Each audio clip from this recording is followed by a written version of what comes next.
So, how do you check your website speed with free tools? So, to start off, let's head over to our browser. And here we just need to type in website speed test. And as you can see, there would be a result here. Now, you can click the first one. So the first one is a free website speed test. And as you can see, we can choose from a variety of servers here.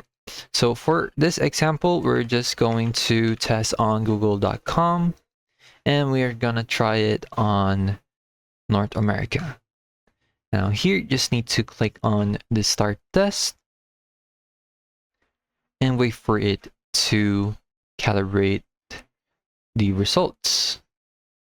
So as you can see, the results has been given and the grade is 91. So this means it is a good response.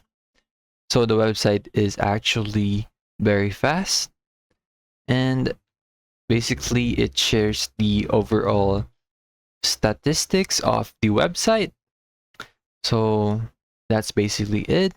Thanks for watching. Don't forget to like and subscribe for more helpful topics.